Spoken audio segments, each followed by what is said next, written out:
The center, also known as the 5 or the big man, is one of the standard positions in a regulation basketball game and is commonly abbreviated C. The center is normally the tallest player on the team, and often has a great deal of strength and body mass as well.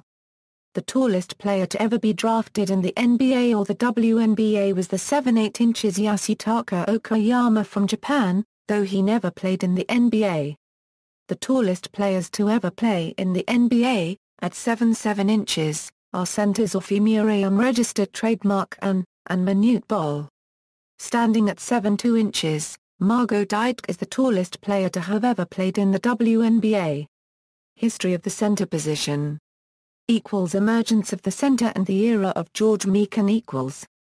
The center is considered a necessary component for a successful team, especially in professional leagues such as the NBA.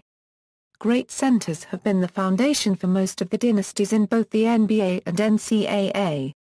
The 6' unregistered trademark 10 Gheorghe Mureșan pioneered the center position, shattering the widely held perception that tall players could not develop the agility and coordination to play basketball well, and ushering in the role of the dominant big man. He led DePaul University to the NIT title, then, after turning professional, won 7 National Basketball League, Basketball Association of America and NBA championships in his 10-year career, 9 of them with the Minneapolis Lakers. Using his height to dominate opposing players, Mikan invented the hook shot and the shot block. As a consequence, the NCAA, and later NBA, adopted the goaltending rule, and, in 1951, the NBA widened the foul lane, a decision known as the Mikan rule.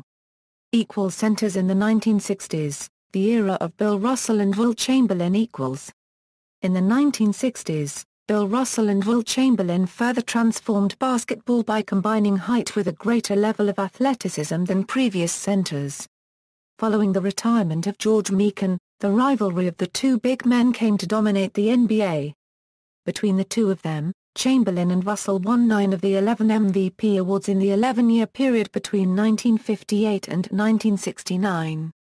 Played against one another in 6 Eastern Conference Finals and 2 NBA Finals between 1959 and 1969.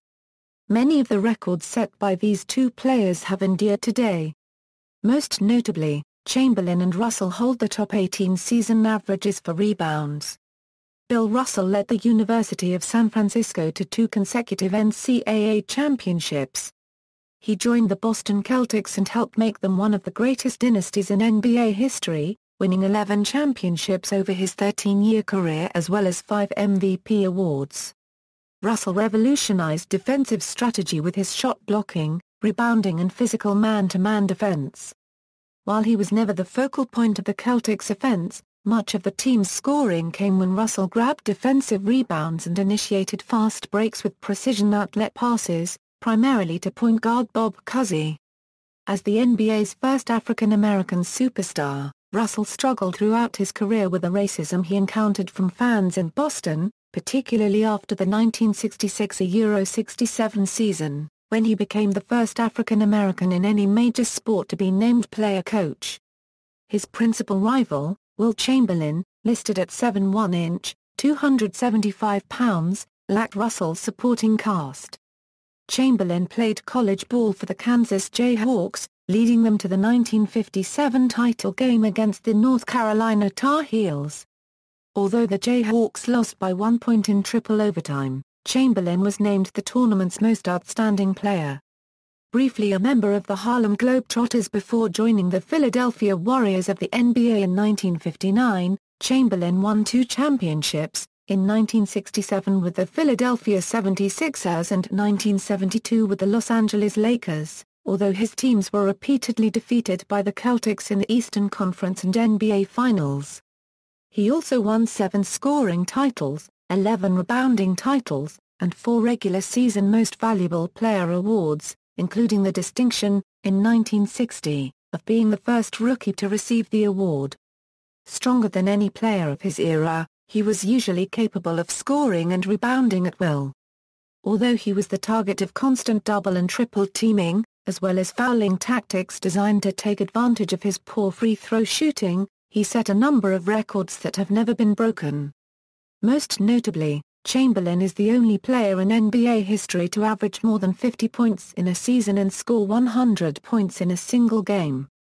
He also holds the NBA's all-time records for rebounding average, rebounds in a single game, and career rebounds. A lesser-known center of the era was Nate Thurmond, who initially played the forward position opposite Wilt Chamberlain for the San Francisco Warriors but moved to center after Chamberlain was traded to the new Philadelphia franchise. Although he never won a championship, Thurmond was known as the best screen setter in the league, and his averages of 21.3 and 22.0 rebounds per game in 1966-67 and 1967-68 are exceeded only by Chamberlain and Russell. Equal centers in the 1970s and 1980s, the era of Kareem Abdul-Jabbar equals. In contrast to the Celtics dynasty of the 1960s, the 1970s were a decade of parity in the NBA, with 8 different champions and no back-to-back winners. At the college level, the UCLA Bruins, under coach John Wooden, built the greatest dynasty in NCAA basketball history, winning 7 consecutive titles between 1967 and 1973. UCLA had already won 2 consecutive titles in 1964 and 1965 with teams that pressed and emphasized guard play. After not winning in 1966, Wooden's teams changed their style when Lou Alcindor became eligible. He led UCLA to 3 championships in 1967, 68 feet and 69 while winning the first Naismith College Player of the Year award. During his college career, the NCAA enacted a ban on dunking primarily because of Alcindor's dominant use of the shot. His entrance into the NBA with the Milwaukee Bucks in 1969 was timely, as Bill Russell had just retired and Wilt Chamberlain was 33 years old and increasingly plagued by injuries. After leading the Bucks to the 1971 NBA championship, teamed up with legendary point guard Oscar Robertson, Alcindor, who had converted to Islam, changed his name to Kareem Abdul-Jabbar. In 1975, Abdul-Jabbar was traded to the Los Angeles Lakers, and, after the arrival of point guard Magic Johnson in 1980, formed part of a new Lakers dynasty that won 5 NBA titles. In addition, Abdul-Jabbar won 6 regular season MVP awards. At 7'2" inches, 235 pounds, he lacked the strength of Chamberlain in his prime, but had a longer wingspan and ultimately proved more durable, adhering to a strict physical fitness regime that enabled him to play for 20 years, the longest career in NBA history at the time. Offensively, he was best known for his trademark skyhook hook shot, almost impossible to block because of his height and wingspan. His career record of 38,387 points has yet to be broken. Defensively, the 1973 Euro 74 season was the first in which the number of blocked shots were kept, and, over the next 7 years, Kareem led the league in this statistic or finished second. Another product of John Wooden's UCLA program, Bill Walton, appeared poised to join the ranks of great centers.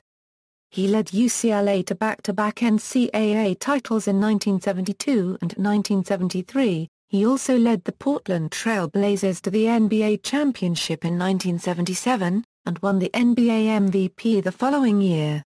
However, his career was plagued with injuries, most infamously a broken bone in his left foot suffered during his MVP season that he never fully recovered from, and he spent most of the following decade on the bench, although he eventually did win a second NBA title as a backup for the Boston Celtics in 1986, when he received the Sixth Man Award.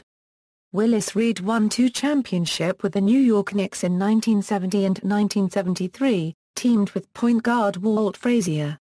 Although undersized for the center position at 6'9" inches, he had the strength to play inside, was a highly skilled jump shooter, and was effective at setting picks, a key element in the Knicks' motion-oriented offense.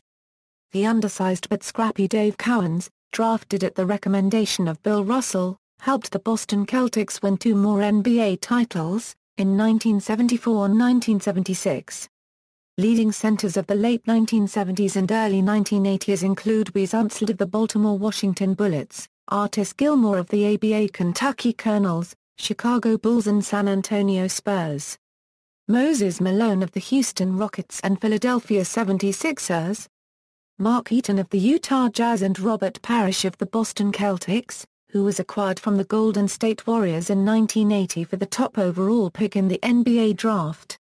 Onslaught led the Bullets to 4 NBA Finals appearances and 1 championship, in 1978. Using his strength and determination to compensate for his lack of size, he was famous for his rebounding, shot blocking, and bone-jarring picks. Artis Gilmore, often overlooked because of the mediocrity of his teams, established himself as the best low-post scorer in the league. He set the NCAA Division I record for career average in rebounds at tiny Jacksonville University, and enjoyed an illustrious ABA career before joining the NBA's Chicago Bulls in 1976, playing there until he was traded to San Antonio in 1982, for whom he played until his retirement in 1987. He remains the NBA's career leader in field goal percentage with a 59.9%. Malone, the first high school player to turn professional, was drafted by the Houston Rockets after several years in the ABA, and won 2 MVP awards and led Houston to its first NBA Finals in 1981, before joining the Philadelphia 76ers, where, teamed with Julius Erving and Bobby Jones, he won an NBA championship in 1983, as well as a third league MVP. Never a dominant defender, his quickness and tenacity made him one of the best rebounders in NBA history, particularly on the offensive end. He led the league in rebounds 6 times in a 7-year period and still holds the NBA record for offensive rebounds. In the mid-1980s, the 7'4" Inches Eaton was the most prolific shot blocker in the league, and, although never a major offensive contributor, won 2 NBA Defensive Player of the Year awards while helping transform the lowly Utah Jazz into a playoff contender. Of all these players, none enjoyed the success of Robert Parrish, who, with forwards Larry Bird and Kevin McHale, formed the legendary frontcourt of the Boston Celtics team that won 3 titles. The Celtics' fierce rivalry with the Lakers dominated the NBA during the decade and helped basketball reach an unprecedented level of popularity. Nicknamed Chief after a character in the film One Flew Over the Cuckoo's Nest because of his stoic demeanor, Parrish was known for his trademark arching jump shot, leading many experts to consider him the best medium-range shooting center of all time, and his ability to finish fast breaks with his surprising speed. Playing until the age of 43, Parrish broke Abdul-Jabbar's record for career games played. Equal centers in the 1990s, Hakeem Olajuwon, Patrick Ewing, David Robinson, and young Shaquille O'Neal equals. Coach John Thompson, once a seldom-used backup to Bill Russell with the Celtics, developed the Georgetown Hoyas into a chief pipeline for talent at the center position, producing a succession of great defensive big men in Patrick Ewing, Ditka Mutombo and Alonzo Mourning. In 1984, Georgetown, led by Patrick Ewing, defeated the University of Houston, led by Hakeem Olajuwon, to win the NCAA championship. This matchup involved the 2 premier centers of their generation.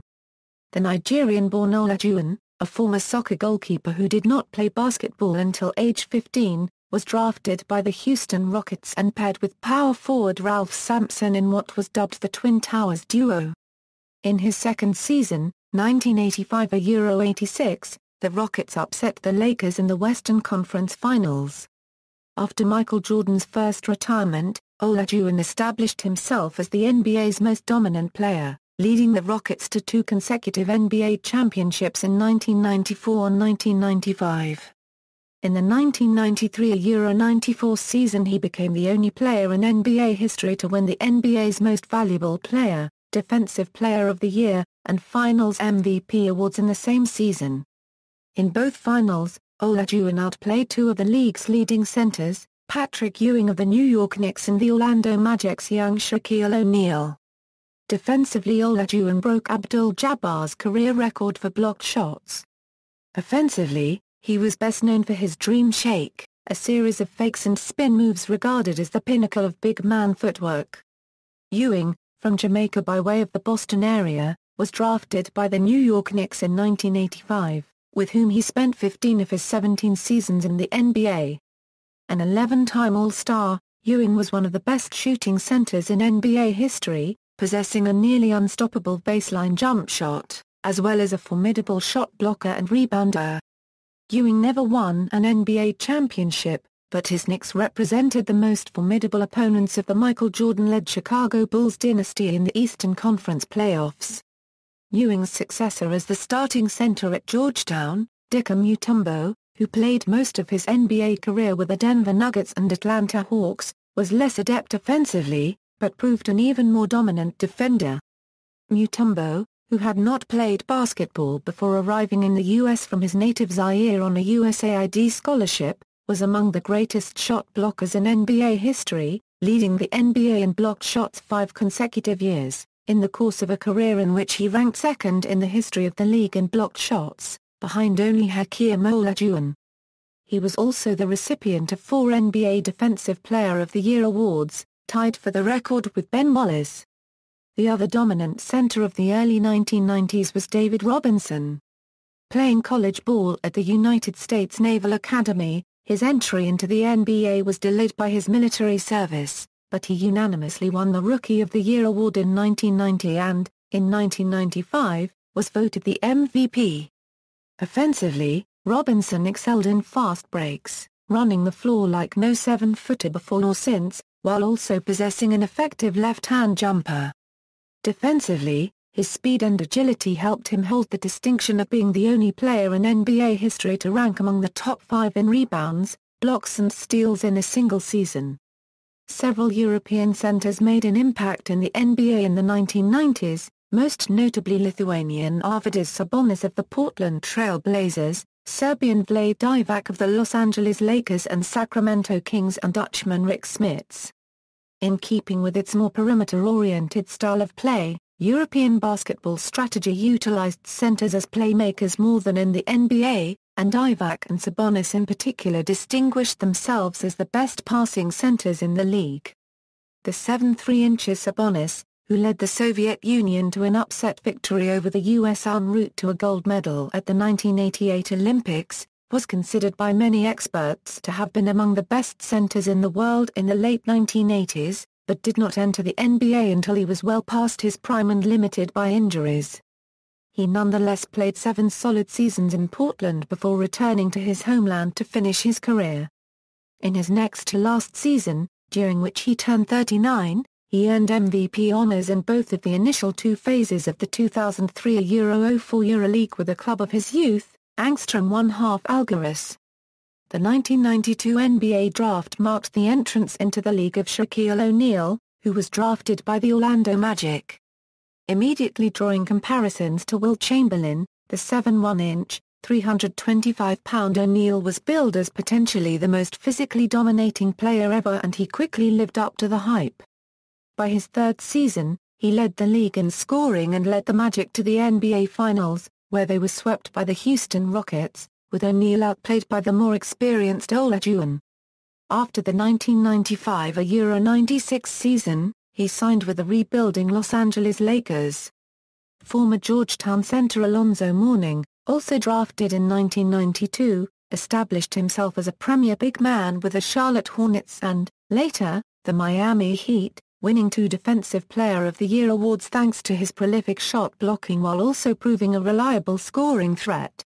Equals centers in the 2000s, Shaquille O'Neal, Yao Ming, Tim Duncan, and Dwight Howard equals. The balance of power shifted to the Western Conference, and the NBA was dominated by the Los Angeles Lakers, who won titles in 2000, 01, 02, 09, and 10, and the San Antonio Spurs, who won in 2003, 05, 07 and 14. The Lakers hired former Bulls coach Phil Jackson, and Shaquille O'Neal thrived in Jackson's triangle offense. The San Antonio Spurs were initially led by the Twin Towers tandem of center David Robinson and power forward Tim Duncan. With the arrival of Duncan, the veteran Robinson modified his game by playing primarily in the high post to accommodate Duncan's strengths as a low-post scorer and defender. In the 1990s, an increasing number of smaller forwards, most notably Dennis Rodman and Charles Barkley, excelled at the traditional center functions of rebounding, shot blocking and low-post defense, anticipating a trend towards relying on shorter and quicker post players that has continued into the 2000s, as exemplified by perennial Defensive Players of the Year Ben Wallace and Ron Artest. In the fast break-oriented style of offense employed by a growing number of teams, the traditional role of the center is diminished, if not done away with altogether. Many talented big men have elected to play the more versatile power forward position, giving them more room to run the floor and play outside the paint. The best example of this is Kevin Garnett, a 7-footer who listed his height as 6'11" inches in order to avoid playing center. Under the influence of European basketball, the offensive role of big men has been redefined to include more emphasis on perimeter play, as exemplified by three-point shooting big men like Dirk Nowitzki, Mehmet Okur, Andrea Bargnani and Channing Frye. The Miami Heat currently use a starting lineup not defined by position in order to take advantage of the players' versatility, with Chris Bosh and Udonis Haslem playing center instead of their natural power forward position. The Phoenix Suns also drafted Maurice Stoudemire to support star point guard Steve Nash during 2002 to 2010, but in the Knicks he also starts as a power forward instead of a center. The center position has also had its downsides during the early 2000s. It started with projected NBA superstar, Mr. Georgia basketball and high school standout Kwame Brown. He was the first NBA first overall pick in the 2001 NBA draft by the Washington Wizards. Michael Jordan even wanted to play with him. After 4 seasons with the Wizards, he spent the next years of his career with Lakers, Grizzlies, Pistons, Bobcats, Warriors and last played for the 76ers before being waived at the start of the 2013-14 NBA season. He however became the first and only player to play with Michael Jordan and Kobe Bryant. He will forever be one of the biggest draft busts of all time. And then there was Darko. The Serbian superstar was projected to be a franchise player in the future. He did not live up to his expectations after being drafted in 2003 after LeBron James to the Pistons. He is well known to be selected before Carmelo Anthony, Chris Bosh and Dwyane Wade. The 4 of them have had multiple All-Star and All-NBA selections and will most likely make the Hall of Fame. Darko on the other hand was the first one out of the top 5 picks to win an NBA championship with the Detroit Pistons in 2004. He also pursued a boxing career and later on officially retired from the NBA. The 7'6" Inches Yao Ming was drafted by the Houston Rockets with tremendous hype in 2002. Possessing unprecedented shooting touch and coordination for a player of his height, many experts predicted he would revolutionize basketball. Yao proved to be a highly efficient rebounder and scorer, particularly with his mid-range jump shot, and showed the potential to be an elite defender. However, he would retire in 2011 due to a string of foot injuries that caused him to miss all but 5 games in his final 2 NBA seasons. Another heralded young prospect, Dwight Howard of the Houston Rockets, has used his exceptional vertical leap to become one of the top rebounders in the NBA, while his spectacular slam dunks have made him a staple of highlight reels. In the new decade, there has been almost a hunt for the next great NBA center, with several players being watched. Among them are Dwight Howard, Brook Lopez, DeMarcus Cousins, Roy Hibbert, Tyson Chandler, Mark Gasol and Andrew Bynum. However, this did not last for most of them. Howard was traded to the Los Angeles Lakers before the 2012-2013 season. Since then, his mediocre play, attitude, and lack of improvement have led to the conclusion by many that Howard's time has passed. Bynum, after being traded from the Lakers to the 76ers, struggled with bad knees and never again resembled the player he once was. Lopez made the 2013 NBA All-Star Game but has since struggled with injuries and poor play. Hibbert, who was once considered a major piece for the Indiana Pacers' hopes for a championship, suffered a horrendous postseason in 2014, having multiple games with 0 points and 0 rebounds. He has not been considered a top center since. Chandler has remained healthy as a valued defender for the New York Knicks, Dallas Mavericks, and Phoenix Suns. His lack of an offensive game has kept him from being considered a top player. As of the 2015-2016 season, only Gasol and Cousins are still considered top centers, being voted first and second team All-NBA after the 2014-2015 season. Another player often mentioned is Los Angeles Clippers center Deandre Jordan, who has led the NBA in rebounding and field goal percentage for the past 2 seasons. Centers in women's basketball. In women's basketball, 7-0-inches Yuliana Semenova pioneered the center position, helping the Soviet Union women's team win 2 Olympic gold medals, in 1976 and 1980, and never losing a game in international competition. Semenova also led her club team, TTT Riga, to 15 European Champions Cup titles. The 6'8" Anne Donovan led the Old Dominion University Lady Monarchs to the 1979 Association for Intercollegiate Athletics for Women Championship, and was the first female Naismith College Player of the Year recipient in 1983, before enjoying a successful professional career in Japan and Italy. With the formation of the WNBA, Lisa Leslie established herself as the premier center, and the league's most popular player. The first WNBA player to reach the 3,000-point milestone, she led the Los Angeles Sparks to consecutive titles in 2001 and 2002, and holds the distinction of being the first player to dunk in a WNBA game. Other prominent centers in women's basketball include Australian Lauren Jackson of the Seattle Storm and Karl Malone's daughter Cheryl Ford of the Detroit Shock. Jackson can also be considered a forward center because she is also a very good outside shooter, leading the WNBA in three-point shooting percentage in one season. Rebecca Lobo led the Connecticut Huskies to a NCAA championship in 1995, but never recovered from a torn ACL and had a disappointing professional career. When at the University of Oklahoma, Courtney Paris was considered the next dominant female center after becoming the only NCAA player, male or female, to score 700 points, grab 500 rebounds and block 100 shots in a single season.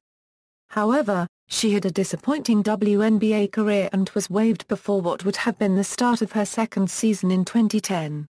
The tallest center in the WNBA, the late Margo Dydek of Poland, who stood 7'2 inches, is still the league's career leader in blocks per game and total blocks, solidly ahead of Leslie in that category despite Dydek having played 40 fewer games before retiring.